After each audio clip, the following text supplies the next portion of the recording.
A landslide lake holding more than 91 million tons of water overflowed in Hualien, Taiwan, on September 23, 2025, triggering one of the most severe emergencies in the country's recent history.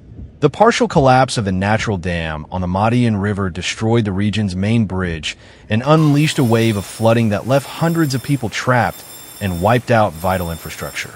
The scale of the disaster set off a nationwide alarm and forced authorities to declare a state of emergency.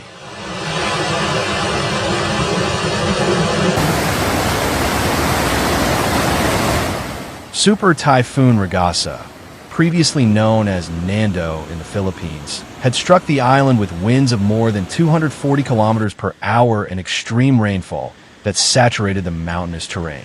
Water levels in the landslide formed lake upstream of the Mataian River rose to critical levels. At 2:30 p.m., the overflow began and waters mixed with mud and sand surged violently toward Guangfu, Wanrong, and Fenglin.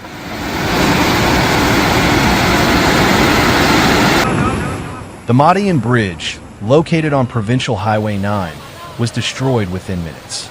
The current swept away vehicles, flooded streets, and reached homes, leaving thousands of residents with no chance to evacuate in time. The collapse of levees in the area made the flooding even more destructive.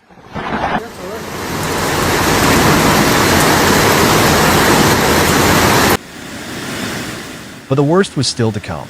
Initial reports indicated that more than 1,000 vehicles were submerged or carried away by the floodwaters.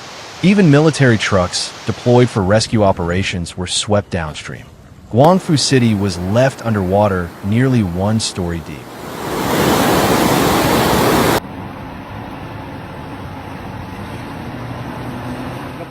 By 7 p.m., the Hualien Fire Department confirmed that at least 263 people remained trapped in multiple locations. Rescue teams requested reinforcements from Taitung and New Taipei. An additional 59 firefighters and 9 inflatable boats were deployed for evacuation missions.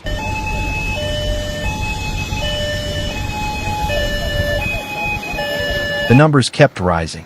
Satellite monitoring revealed that the landslide lake's water level dropped from 1,141 meters to 1,127 meters in just 30 minutes after the overflow. Nearly 40% of its total volume was released within a few hours, causing sudden ground subsidence and the loss of monitoring equipment.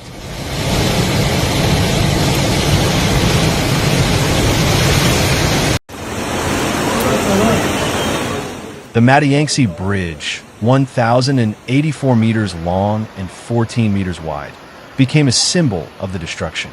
It was a key route connecting Fenglin to Guangfu, completed only 6 years earlier.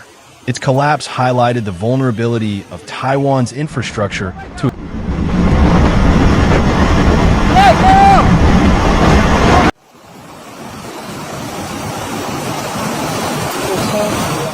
extreme weather events.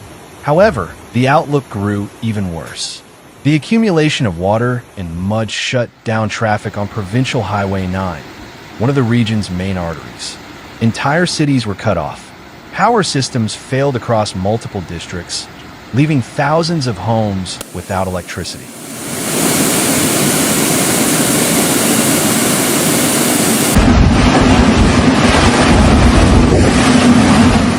Official reports confirmed that more than 8,500 people had been evacuated beforehand thanks to weather alerts issued on September 22nd. Schools were closed, flights were canceled, and ferry services across the region were suspended. Still, the overflow struck communities that remained in high-risk zones.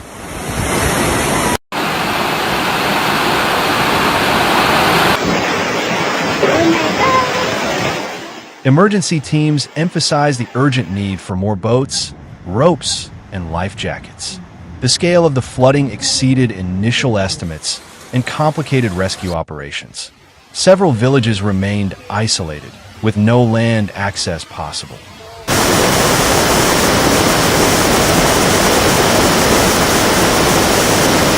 The Ministry of the Interior confirmed that at least 71 people were still trapped in rural areas and 2 were reported missing.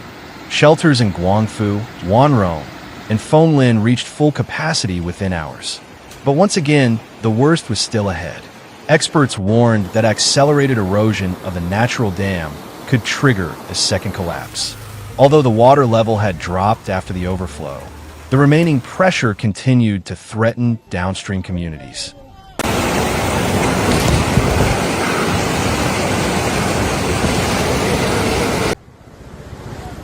The landslide lake had formed back in July, when Typhoon Haifa caused a slope failure in the same area.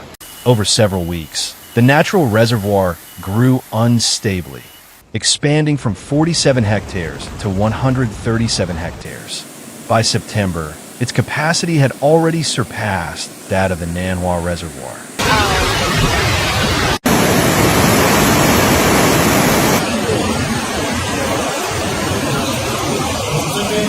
Meteorologists had forecast cumulative rainfall of 500 to 800 millimeters in Hualien. The Hualien Disaster Response Center began mandatory evacuations on the morning of September 22nd, but the intensity of Super Typhoon Ragasa accelerated the situation and overwhelmed preventive measures.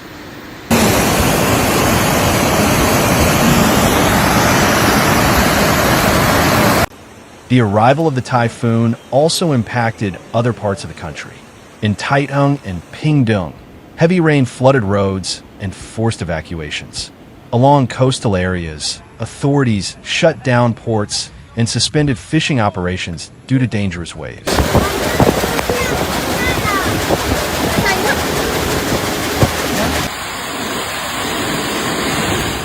Power outages multiplied.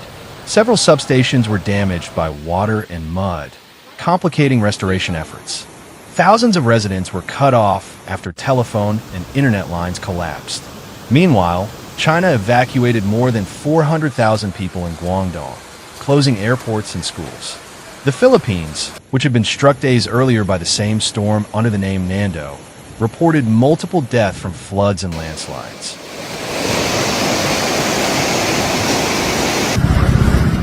The scale of the impact made it clear that Ragasa was not an isolated event. Its circulation stretched hundreds of kilometers and affected multiple countries across the Western Pacific at the same time. Taiwan's Ministry of Transportation announced complete closures of mountain roads. The inability to reach some communities delayed the arrival of humanitarian aid. Helicopters were deployed, but strong winds hindered operations.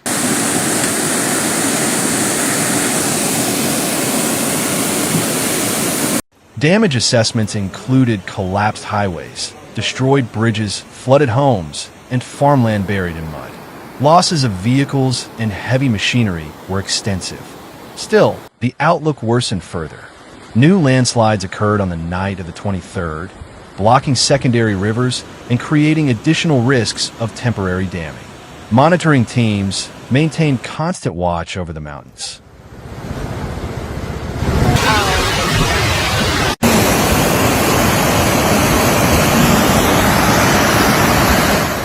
The impact of Ragasa reinforced calls from experts to strengthen early warning systems and modernize critical infrastructure. The government acknowledged that climate change is intensifying typhoons and increasing the likelihood of complex disasters.